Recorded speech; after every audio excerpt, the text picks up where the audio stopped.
right, good evening, everyone, and welcome. My name is Deborah Boone, and I'm a Business Operations Manager and former Administrative Fellow at Baylor College of Medicine here in Houston, Texas. Thank you all for joining tonight's Administrative Fellowship panel. Before we get started, we would like to thank our chapter strategic partners for their continuous support of this program and our other educational events. Special thanks to our charter member sponsors, our Diamond Plus sponsors, Diamond, Platinum, Silver, and our digital platform sponsor for your ongoing support of ACHE's programming. Also, we have several upcoming chapter events, including a palliative medicine webinar on August 11th, Coffee with the Chief on August 18th, and a quarterly breakfast session on August 25th. Please visit ache-setc.org for event registration details. You could also join the chapter's mailing list, LinkedIn group, and our brand new Instagram for more information. Now, for tonight's webinar, after introducing our panel of current and former administrative fellows, they will all answer questions and share their insight about their fellowship experience. We will save the last 10 minutes at the end for audience questions. Just please remember to enter any questions that you have for our panelists directly into the chat. With that said, let's get started.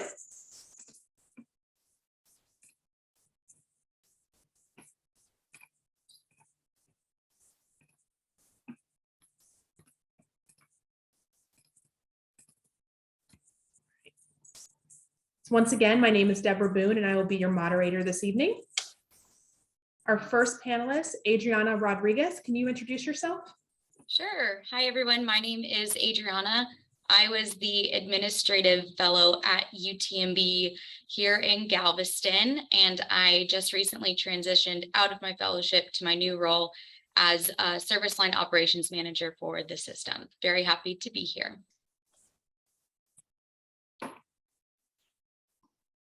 Next, Justin Glennie, can you introduce yourself? Absolutely. Hi, everyone. I'm so excited to be here with each of you to talk about fellowships. My name is Justin Glennie, and I did my administrative fellowship with Memorial Hermann and spent most of my time based out of the Memorial Hermann Texas Medical Center location. I'm currently the manager of hospital operations for Memorial Hermann Rockets Orthopedic Hospital. Thank you. Next up, Sarah Harris. Hi, everyone. So happy to be here. My name is Sarah Harris. I went to UT Health, School of Public Health, and got my MHA in Healthcare Management. I am still a current fellow at Houston Methodist and am coming up on a year. So ours is 18 months. So about a year in. Next, Jose Negrete.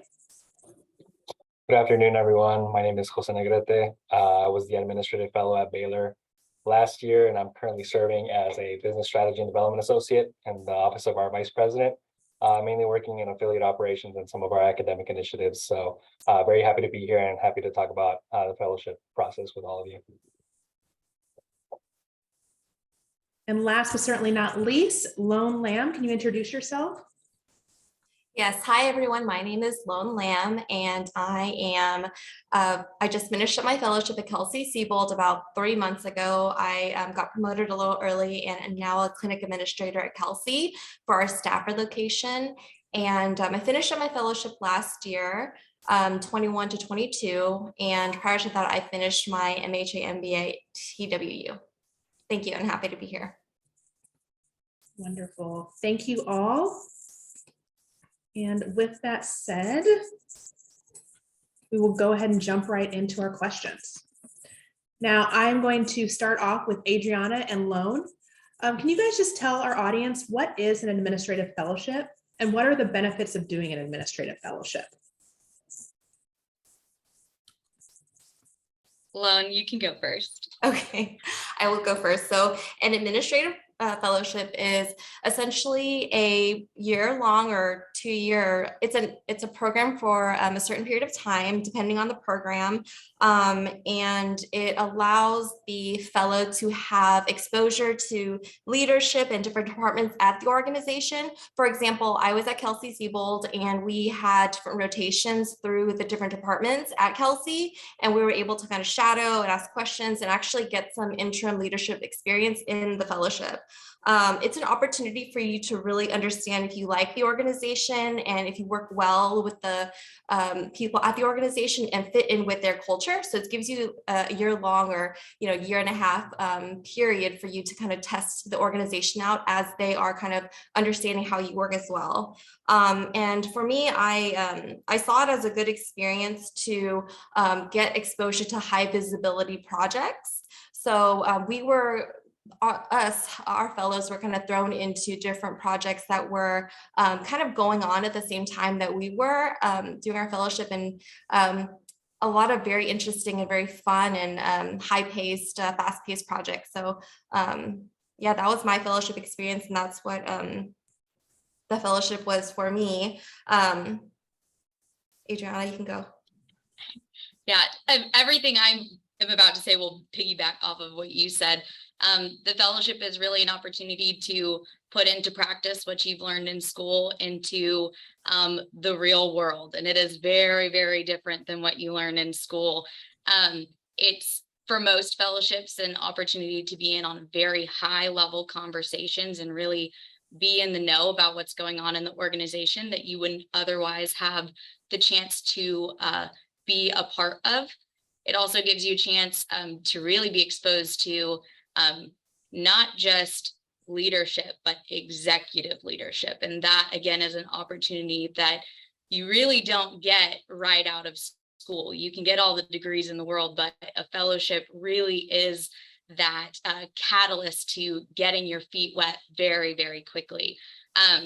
Some of the benefits of a fellowship, I think personally, you really get to figure out what you like and what you don't like, whether that be strategy, operations, if you want to go into population health, if you want to go into ambulatory. There are so many things that in school, you didn't even know these things existed. So being put in the fellowship gives so much exposure, again, that you wouldn't get otherwise. And it also is an opportunity to build relationships, right? We all know it's all about networking, building relationships, and you will learn, if you haven't already, that you can't be an expert at everything. So it's extremely important to build those relationships with those who are the subject matter experts.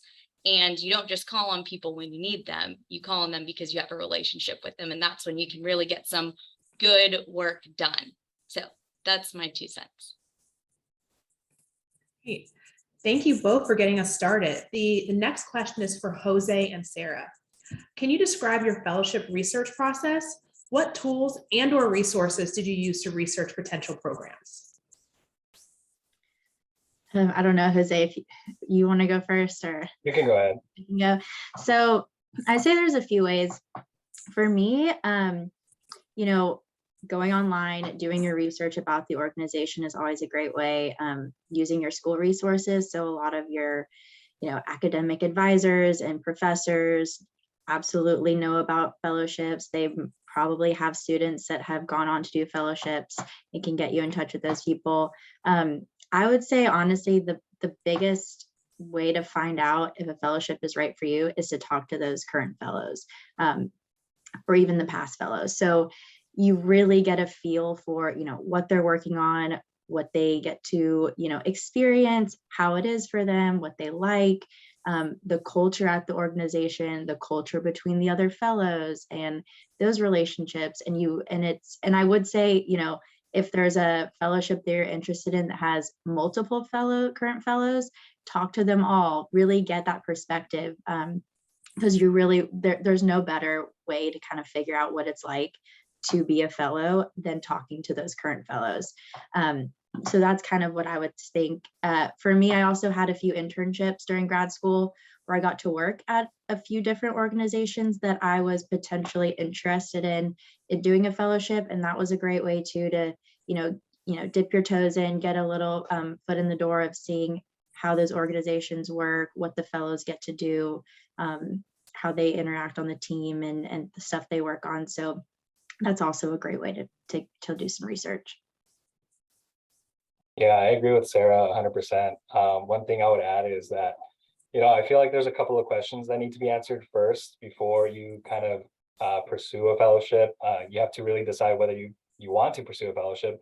It's a very daunting process, and you have to be kind of make that decision first as to what you want to do with your career. So that my research process really started with that. I had to make the choice whether or not I wanted to pursue a fellowship. Some degree programs require you to do a fellowship. My degree program did not. So although I was encouraged to apply, it wasn't a requirement. So I had to really kind of look at myself in the mirror and say, okay, what do I want to do with my career? What do I think is important? For me, at least, I wanted to stay close to family. All my family lives in Texas. So that really kind of helped me limit my scope as to what kind of research I wanted to do as far as programs go. I really just researched programs in Texas, and that kind of made it very, very stress-free as far as how many programs I'm looking into, trying to keep everything together. So really finding the scope of the programs that you're interested in and deciding whether or not a fellowship is right for you would be the first step, I think, once you start to embark on this journey.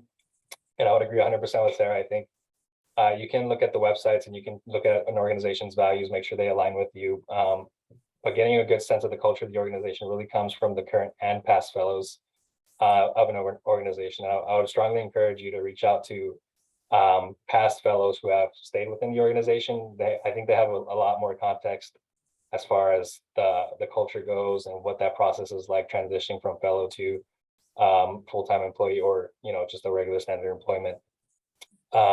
And just having those conversations, looking at their website, attending any webinars that might pique your interest, and really starting to ask yourself those questions as far as your interests, what's important to you, and where you see yourself moving forward. Just because a fellowship really puts you on a good career path that you need to you would think you would take full advantage of. So it's an important decision to make, but there's resources out there that can really help streamline that process. Absolutely.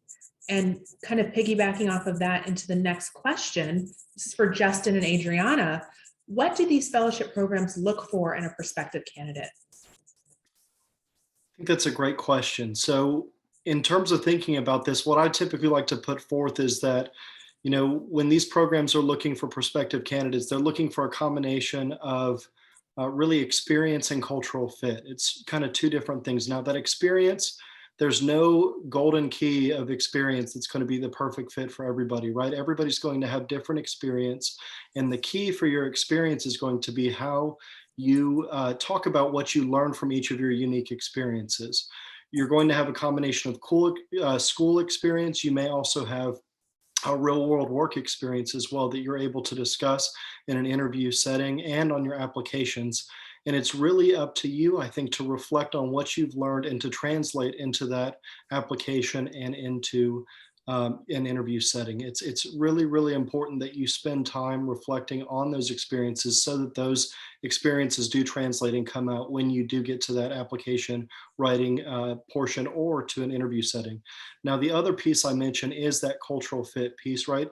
Or cultural fit piece. An organization really wants to make sure that you're going to be successful with them, right? So they want to know that you will work well and that you are going to be most suited for success in that organization.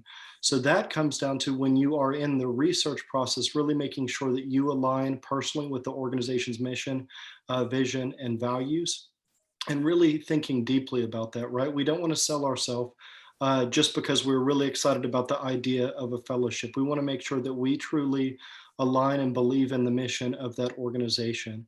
And so that's where that cultural fit piece really comes in too. You are trying to be right. You're trying to make sure the organization is right for you just as much as they are trying to make sure you are right for that organization. So in summary, it's that combination of experience and cultural fit.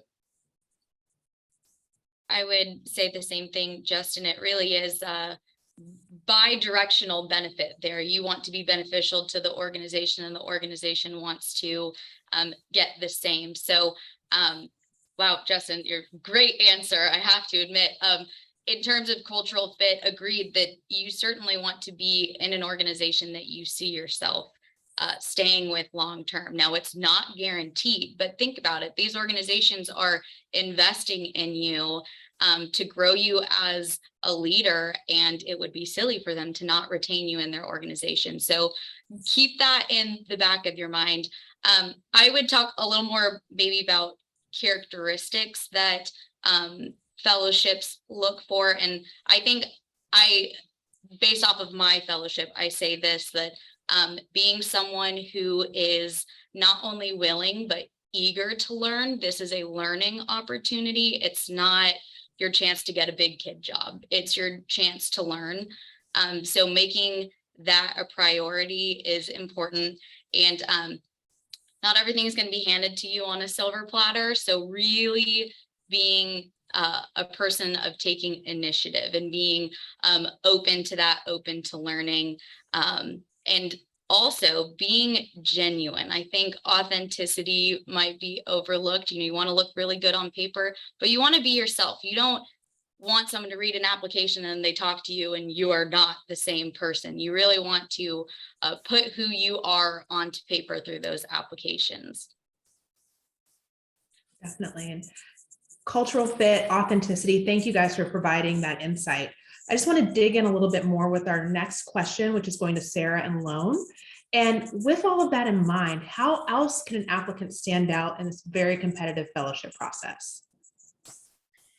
I think it is a very competitive process. And so the only way that I can really think to stand out is just knowing your why. So, why healthcare in the first place, then why a fellowship, and then why whatever organization you are applying to, like why that organization.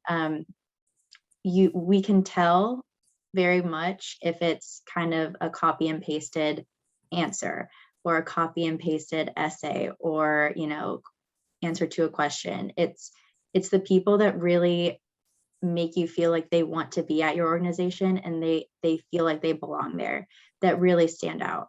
And just knowing that why are you here, why a fellowship versus a direct job, why healthcare in general, why this career. Just knowing your story. I always say, like, you're the expert on you. So knowing your story and being able to, elaborate and tell your story in a way that really shows that you want to be there, you're ready for this, you want to learn, would really make you stand out.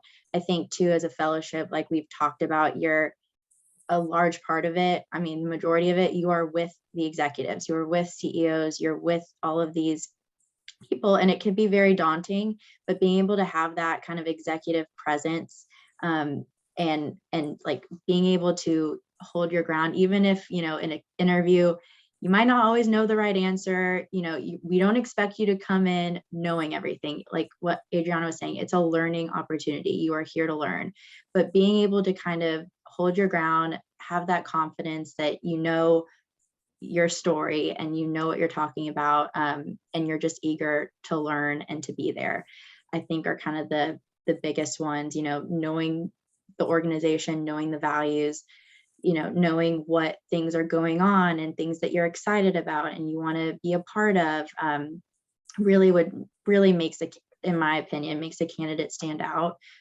just to have done that research and show you that they really want to be there. This is Lone. I do want to echo what Sarah says, because I think it's really important to know your story and know your why and have that passion behind it.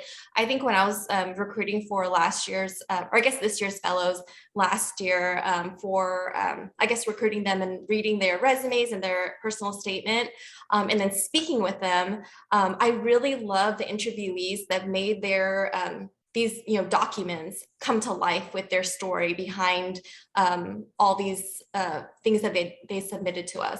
And I think when the interviewee or when the candidate expresses their unique story and how everything comes together and how the fellowship would really be an integral part of how they grow their career, I think that's really special. And I think that's something that really makes the candidate stand out to make the fellowship really be a part of what they need to empower their career. So I think that's really important to be competitive. also, I think it's really important to kind of stand out during the application process to reach out to the fellows and anybody at the organization. I know when I was recruiting for Kelsey last year, that we did get a lot of folks kind of messaging us through LinkedIn or just emailing us, or emailing somebody at the organization, and then they pass the email on to us. And those folks stand out because it shows how eager they are to learn more about the fellowship and learn more about the organization. And I really appreciate that because it shows that they're taking initiative, and that's something that really is something that you're looking for as a fellow candidate. So I think that's really important to stand out. And also, just like this opportunity with ACHE, there's so many networking events and different webinars and opportunities to connect with the fellows and folks in the organization. I think those should be really important because, like Adriana said, networking and learning about the people around you and kind of establishing that relationship is so important. And let's say the fellowship doesn't work out, there are always opportunities at these organizations, and healthcare in Houston especially is such a tight-knit group, a very small world. So it's really important to kind of network and establish those relationships, even if it doesn't work out right now. Who knows what will happen in the future? So I think those are some of the most important things to kind of make your application and your story really stand out in the application process. Excellent, great feedback.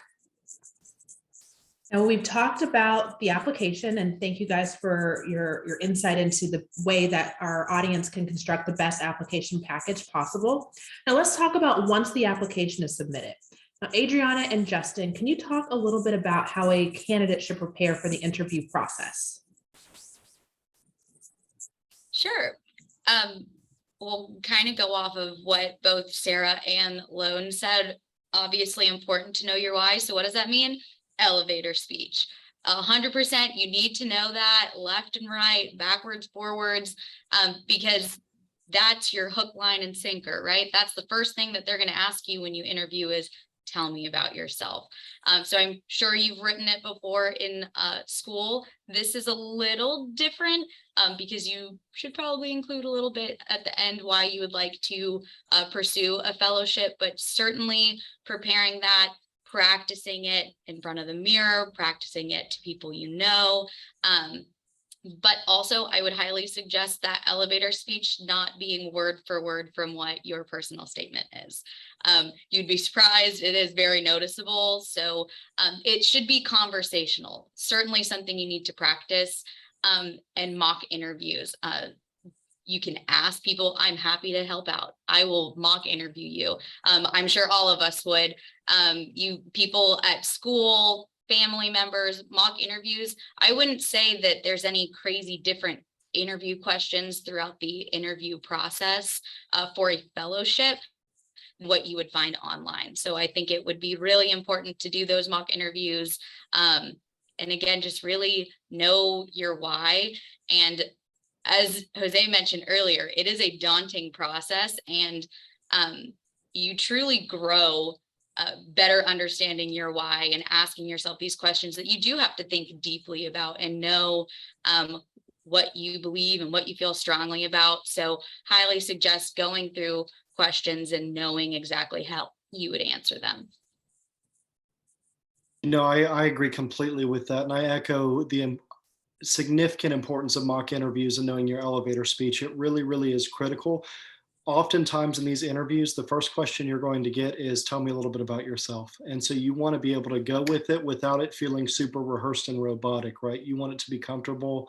You want it to be conversational, and you want it to be in the hopes of getting to know the people that you're speaking to as well. So it's very important. And I think Adriana hit it perfectly as well when she said that the key to that is really practicing that, and practicing it both in the mirror, writing things down, or in mock interviews. I think what helped me personally the most when I was preparing for the interview process was reaching out to mentors, people I trust, also people in the field, to conduct several mock interviews so I could try practicing interviews with people who interviewed in different styles. And so I could be prepared for different things that might come up in an interview. I had mock interviews where people grilled me, took my resume and made me defend every single line of my resume and talk about it. And I had people who interviewed me and really just made it a conversation. And so that experience really prepared me for any angle that somebody might take in an interview, whether it be to see how you prepare or see how you respond under fire and under a stressful question or situation, or just your typical behavioral based interview questions that are common to a lot of current interviews. So I highly, highly stress the importance of those mock interviews. They are very, very crucial. Yes, and switching gears to the fellowship itself, Lone and Sarah, can you both talk a little bit about the typical responsibilities, assignments, and projects that fellows work on at your institution?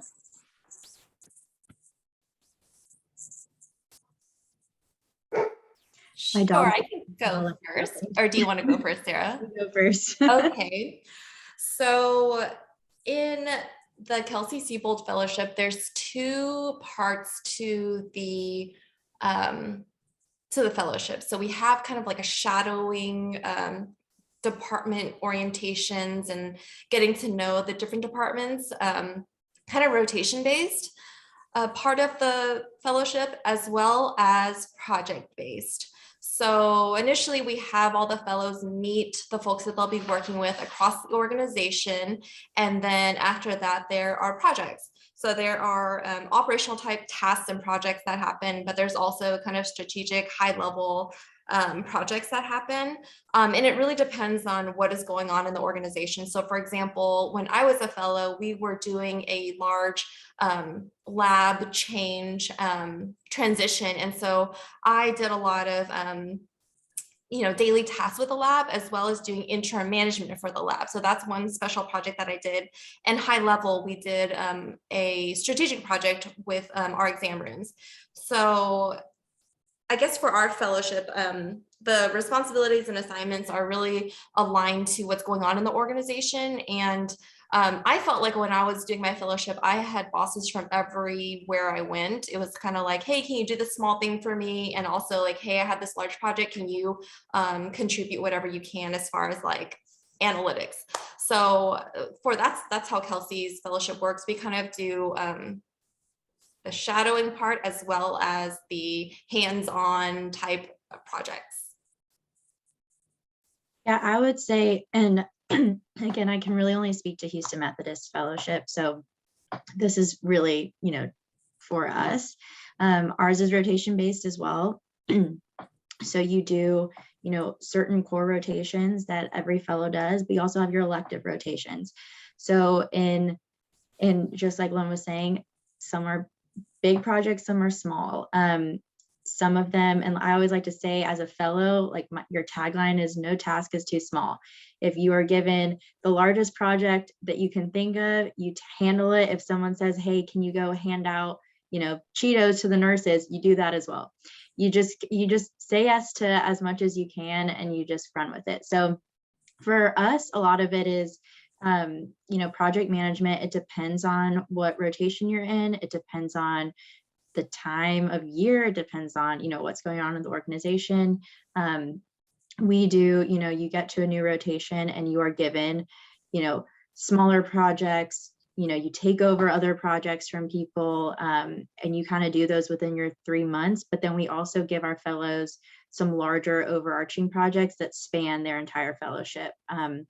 For example, one of ours is we're building a new hospital out in Cyprus. So one of my strategic projects is really being the project manager for that, whether that's creating slide decks for board meetings or meeting with the architects, or you just kind of do whatever. And it can really span from, okay, you need to, here's all this data about, some service line. Can you figure out how to make it into a story to show how we need a new doctor for this service line? Or, we have our international patients. We have to put together kind of a strategic program for this hospital in Mexico City that wants our help. It really is it's hard to explain kind of the typical responsibilities and projects of a fellow. And I'm sure this isn't, this isn't just a Houston Methodist thing. I'm sure everyone on this call can relate to this. You just don't know what you're going to be given. And, you learn from everything. So whether it's a really large project that you're presenting to the CEOs on, or like I said, you're handing out gifts, you're handing out things, either way, you're learning so much from everything you're doing. And you're figuring out exactly what it takes to run a hospital or a health system or a clinic or whatever it is. You're getting that super, super high level 30,000 foot view. And then you're also getting the like boots on the ground, seeing how the day in and day out is done, seeing the littlest things it takes to, manage this stuff and figure it out. So you really get the entire broad spectrum of healthcare administration. I would like to add something, if that's okay. UTMB is a little different in the sense that there is only one fellow. So I would like to add, I'm sure there are other fellowships out there where there are some standing responsibilities of the fellow. So as the fellow, one of the biggest standing responsibilities is going to health system executive leadership meeting every single Tuesday morning, bright and early, 7:30 until 10 o'clock. And that is the coolest part because you get to hear everything that's going on. Of course, you got to take minutes, and I was very happy to pass that along to the next fellow, but it really is an opportunity to get yourself to pay attention and learn, ask questions, and really be in the know, which also helps you figure out what projects do you want to get involved in. When you've got executive leadership bringing everything to the meeting, if there's something you're interested in, that's your plug, and you go ask, hey, let me find out more about this. How can I get involved? So that's one standing responsibility. Of course, there's some other standing meetings here and there. But one other thing, visual management boards are a big thing at UTMB. You can see there's one back here. And as the administrative fellow, they're kind of in charge of the visual management boards in the executive leadership office. So those are just some other simple things that keep you in the know all year round, which is pretty cool. And before we move on to our next question, Justin or Jose, do you guys have anything to add about the experience at your institution? Yeah, I can briefly add a little bit about Memorial Hermann. So with our fellowship, it really is a kind of a build your own approach. Memorial Hermann typically does take just one fellow for the year. I think this year they're open to taking two, but really typically it is just one individual. However, it's a build your own approach where we partner the new fellow with the direct past fellow, and also a group of past fellows to help them shape their fellowship plan to their interests. Right? We have suggestions going into it as to what we think would be the most beneficial, and we provide a broad-based roadmap so that during your first month you're not totally lost. But we want that fellow to be able to work in that first month to create a plan that is most ideal for them, that is going to benefit them and gear to their interests, while we also throw in suggestions as they go so that they can kind of broaden their interests and experience what's going on in the system. It's a huge combination of project work and in-time meeting, learning, and experience. And it's really, really wonderful. A lot of it's going to be really heavily based on what's going on at the time, both internally and externally. I was the fellow with Memorial Hermann from January to December of 2020. So a lot of my fellowship was heavily based on pandemic response. But I was very grateful for that. There was a lot of work to be done during the pandemic, and there still is a lot of work to be done because of the pandemic. And it really created a lot of opportunity to step up with the team and to work every day to help create solutions that just were not there because we were learning so much so fast early on. Yeah, I would just add and say, every program is obviously different, which is why we kind of bring it back to the research process, really figuring out the structure of each program. Just because I say this because Baylor itself, the fellowship program, is a little bit more flexible, similar to Justin, that it's a build your own approach. The first month is spent entirely shadowing executives and high level leadership. and really kind of building off of that and deciding for yourself, kind of seeking out what projects you want to work on. Obviously, we have a couple of set standing responsibilities similar to what Adriana pointed out. But for Baylor, it's a really flexible approach. We kind of had free reign as far as reaching out to executives. All of our executive leadership is really involved with the fellowship, so they're all sort of aware of how this kind of works. So it's just being able to kind of know what your interests are, talking to your preceptor about, people that you want to work with, and they'll easily connect you. But typically very flexible, no hand holding really, and it's really up to you to kind of make your own experience, which, it could be good or bad for whatever you kind of want to get out of a fellowship. So that's why the research process is really sort of important for that as well. Great, thank you. And actually, Justin and Jose, we're going to stay with you for our next question. The fellowship experience is wonderful, but typically everyone goes into the fellowship experience wanting a full-time position, specifically at their institution where they're doing the fellowship. So can you both talk a little bit about your experience of transitioning from the fellowship into standard employment with your organization? Absolutely. So for me, really, obviously, we talk about it as that year-long or 18-month-long job interview when you're in your fellowship. The goal always is to try and secure that full-time role while you're going throughout your fellowship. Now, one key thing that was mentioned earlier that is so important that I want to kind of frame this discussion on is that when you're going throughout your fellowship, the most critical piece is going to be to stay eager and don't be above any project that's thrown your way, right? That is what's going to sell your case better than almost anything else when you're looking for that transition into your full-time role. Now, in terms of looking at that transition and what that looks like, it's going to look a little different than everyone, but what I found was very helpful for me was making that a part of the conversation when I was meeting with my preceptor. I was very grateful for my preceptor, and I started in January and we started talking about that transition in April of my fellowship year, so very early on, and really in the first or at the beginning of the second quarter of my fellowship experience. And it was a continual discussion about my interests, what I was looking for long term, and also what was open in the organization at that time, and what opportunities were available. And so having that discussion early on with your preceptor is a huge piece, because it allows you to continually be kind of shaping your mindset in terms of what is available in the organization, where you're going to have those opportunities in the future, and really think deeply too with your preceptor about what you're most interested in. It helps shape you on multiple levels. Now, for me, I actually started or found a role that I was interested in October of my fellowship, and immediately began the interview process, and actually ended my fellowship about a month early and transitioned into my role.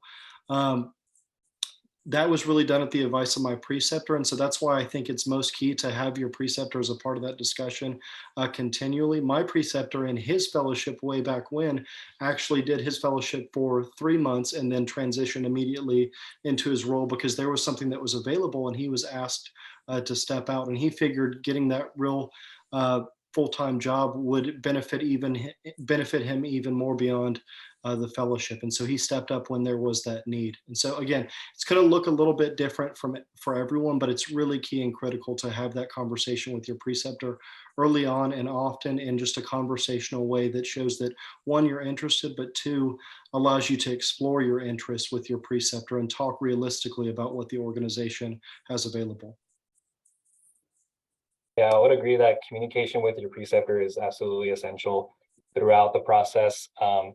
Typically, these preceptors are very connected within the organization, so that when openings are coming up, and especially if you let them know what departments you're interested in working for. I will say, the first maybe 2 to 4 months of fellowship, everything is great. You're shadowing, you're kind of doing all these cool projects. When it gets to sort of the halfway point, or for my program, it was a 12-month program. Once we got to the 6-month kind of point, that's when conversations started getting a little bit more serious as far as what opportunities will be available, or really kind of narrowing down your interests, because by then you've probably shadowed enough people or have had enough experience within the organization to kind of really narrow down your search. One thing I would advise If you are able to obtain a fellowship while you're doing the actual fellowship, the projects, everything, making sure to keep a list of that, making sure to keep a list of everything you kind of accomplished through those projects. That'll serve to really boost your resume when it does come time to actually apply to positions post fellowship. That really helped me keep everything organized and kind of help really organize what I contributed to each project, because although you were a fellow within the organization, as somebody mentioned earlier, it's not really guaranteed that you'll continue within the organization. But of course, the organization is investing in you and believe in your potential to continue within the organization. So just keeping all of that organized, making sure you build relationships in your rotations, because you never know where you're going to end up. So just making sure you kind of organize all your contributions to the different projects and making sure you build relationships as you go throughout, and keeping that steady communication with your preceptor will be extremely valuable once it comes time to really talk about opportunities post-fellowship. Thank you both for your feedback. I know, Sarah, you are still in the fellowship process, but Adriana and Lone, do either of you have anything to add from your recent experience? Sure. I would say, I mean, very similar to what both Justin and Jose were talking about. That conversation, it should start happening, or at least for us, halfway through, where you really start honing in, where do I want to be? Where are my real interests? What am I good at?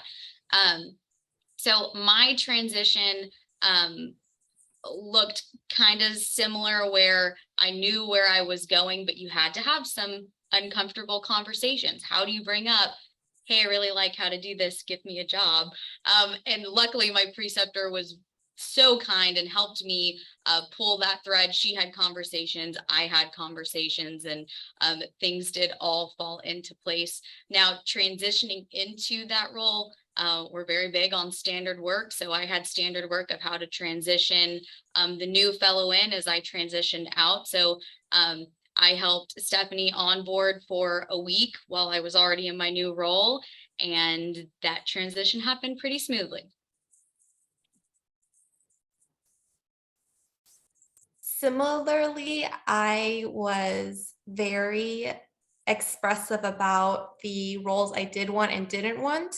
And I think that kind of guided my journey through Kelsey, because I was like, hey, I'm really curious about this department.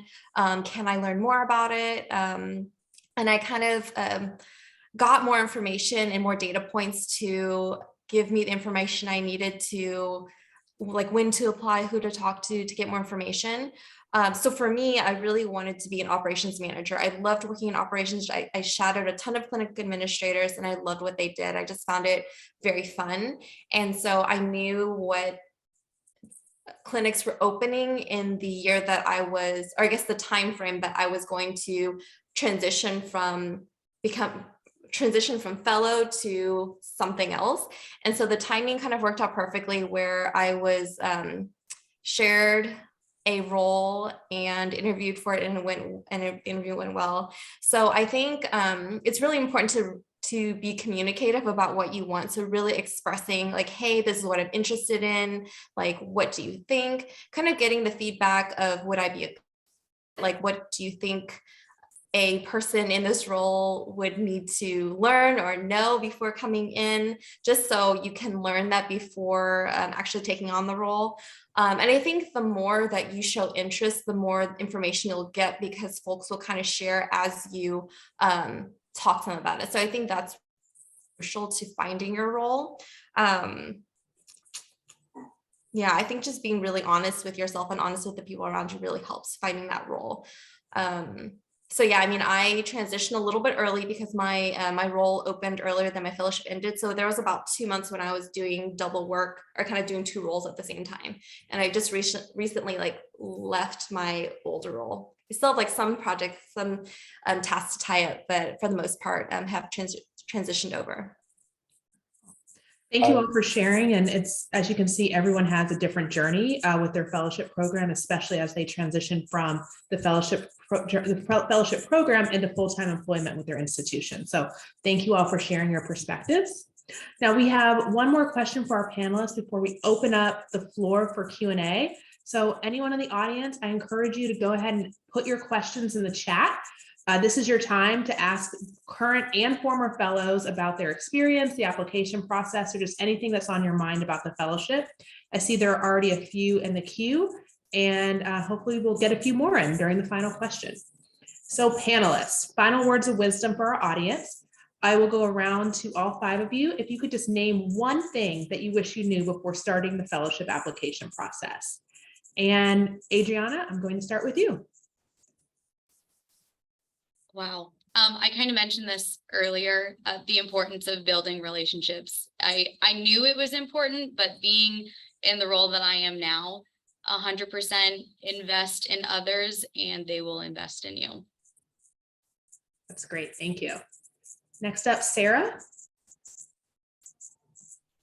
I would say kind of what I touched on before, like there's no task too small. I know people had said that to me before, but truly there isn't. There's nothing better than showing your humility, your ability to kind of, whatever the task is, I can get it done. I can do it with a smile on my face. You know, I'll work hard. But on top of that, you don't necessarily realize how much you learn from even those small tasks that you think, oh, you know, my time would be spent doing something else more important. It's not true. Everything you do, and I mean, this isn't just for a fellowship, any job, any, you know, anything you do, there is no task too small. You are learning something from every minute you spend doing that kind of stuff. That's great. Thank you. Justin? So my advice really is being accomplished by this group right now. My biggest advice would be to reach out to current and past fellows and speak with them. That was something that I really didn't do that much when I was going out and interviewing for fellowships. And I see now, as I've experienced the process and as I've seen other people go through the process, really how critically beneficial it is to learn, build relationships, and get to know current and past fellows. They have a lot of advice that they can help with, and they can really help navigate or help individuals navigate the fellowship process. It can sometimes be a daunting and convoluted process, but really don't sweat it. Reach out. We are here and happy to help. Thank you. Jose? I will say, I think, you know, something that I learned during the fellowship was the importance of being patient. You know, sometimes people will stress to you that these are fast-paced environments, but that's not necessarily always true, especially if you work in academic medicine. A lot of the things do move a little bit more slowly. There's a lot of strategy involved. So just being patient, trusting that, you know, timing will work out right, and everything will kind of work out in the end.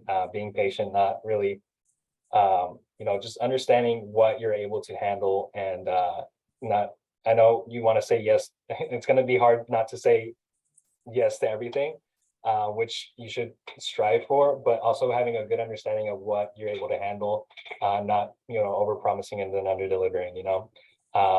But yeah, having that understanding, being patient, and really getting to know yourself throughout the process. All right, and then Lone, can you close us out? Yes, so something that was mentioned tonight was know your why and have your elevator speech prepared. And I think that's so important, because your why and being really clear on your why will kind of frame how your application process pans out. Because I think, like, whenever you have conversations as you're networking or when you're interviewing, that'll become very clear. And I think being honest with yourself and being honest with your interviewees will really lead you very far, whether or not you find the right fellowship or right fit. I think just knowing your why and having that very clear for yourself is essential. Wonderful. Thank you. And I think that is a great note to end on. With that, we're going to open the floor for questions.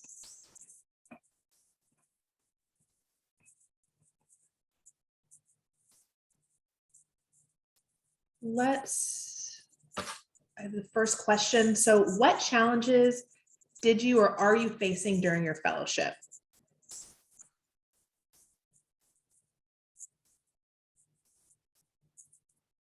I think a big challenge is like we mentioned, you're with executives, you're with this high level, and it's a little scary. I'm not gonna lie, it's scary. And there's times where you feel a little bit like, what am I doing here? Like, I do not belong here. I am like the bottom of the totem pole. I'm scared to ask a question. That's a hard thing, at least for me. It was hard to overcome and just realize like, I'm here to ask those questions. They don't expect me to know everything. This is a learning experience, that kind of stuff. That was a little, you get that kind of like imposter syndrome of like, I'm in a room with the smartest people I've ever been in a room with, and I don't know what to say. So I think that was at the beginning a little bit daunting to get over and kind of navigate that. But all that comes with time.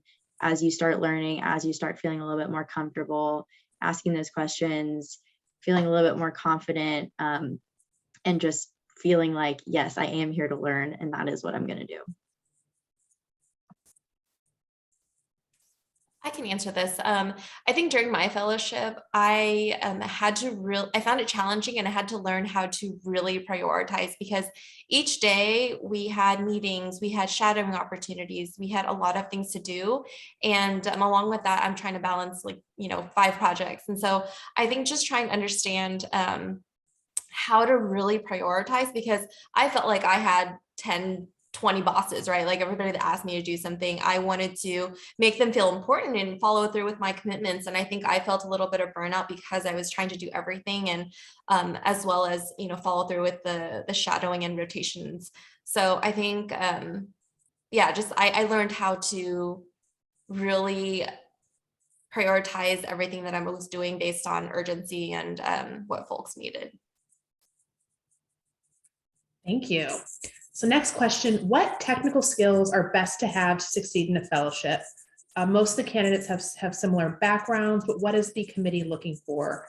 And how can a candidate increase their chances of getting the first interview? So let's really focus on what type of technical skills do you think would be useful for a candidate that is applying for an administrative fellowship?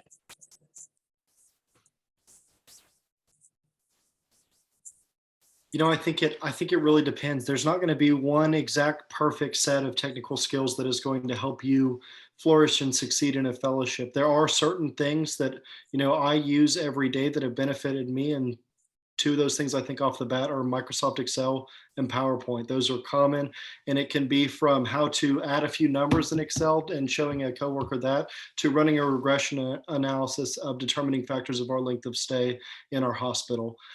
Those things and how to analyze data in Excel has benefited me so much. Now, in terms of any type of technical skills, though, really, again, it's how you communicate what you learned from having those technical skills and how you use them to benefit you in your role, and how you communicate that benefit in your interviews and in your applications. So I wouldn't say that there's necessarily one set of perfect technical skills. However, data analysis and being able to interpret data to make assumptions and to find solutions in a healthcare setting, I think is one of the most important and crucial skills that you can have, and that will benefit you continually in the healthcare environment. I would add to that, saying that, being well versed in Excel is obviously will help you in your position and everything. But I would also say being able to think critically, although it may not be a very sort of traditional technical skill, I think throughout the interview process, being able to demonstrate that you're able to kind of think about challenging issues and be able to come up with serviceable solutions is going to be very important for when you sort of transition into the fellowship and into your career. Because if you're able to think critically, you're able to kind of apply that to any sort of technical skill you want to learn, and being able to really participate in those conversations, even if you don't know, if you're not, you're not the best at Excel, you haven't had so much experience in Excel, just being able to demonstrate the ability to ask great questions and think critically and on the spot. I think that'll really, really help, and really kind of help develop those other technical skills that are more traditional. Now, regarding the certification or your degree for an administrative fellowship, Are you guys familiar with programs, or do your program accept candidates with degrees besides your MBA, MHA, MPH?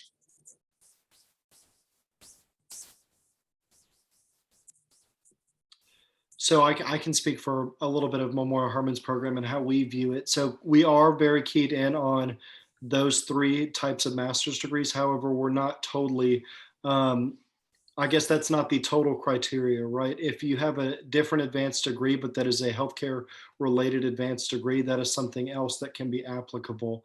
We do want some type of degree of administrative relative degree experience, something there, but it's not the end all be all. Really, for us, we are looking for that right individual, and everybody brings something different to the table. So we don't necessarily want to limit it just based on a degree requirement. Now, again, those three degrees are the top that we will be looking for. However, I wouldn't let that limit you, and I wouldn't let that set you apart from or set you back from applying. Thank you. And there's a similar question in the chat that I'm going to jump to. For the experienced fellows, how beneficial do you think a fellowship would be for a non-traditional fellow, like someone who has like an MD or a nurse practitioner, or just someone outside of the standard MBA, MPH, MHA that we talked about? Do you think that would be beneficial for them to do a fellowship if they wanted to break into administration, or would that not be the best route?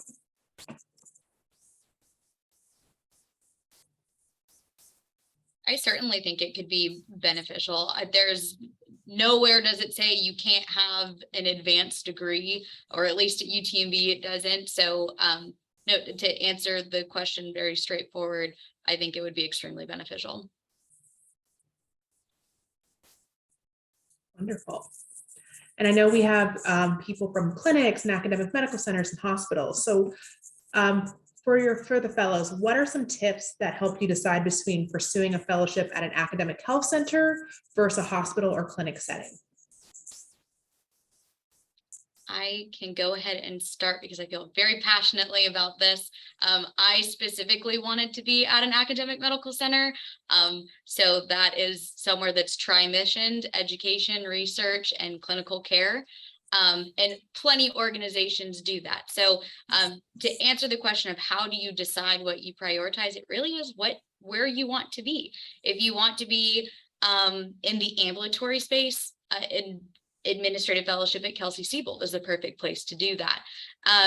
For myself, I like the idea of complexity, and academic medical centers are very, very complex organizations.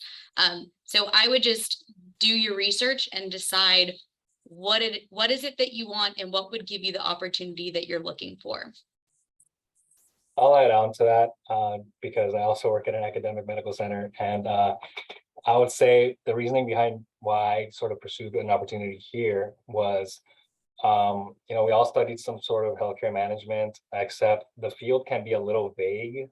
So I didn't really know what I wanted to sort of go into post-graduation. So I knew a fellowship would probably be the best route for me, just because I'll get exposure to so many different areas of healthcare.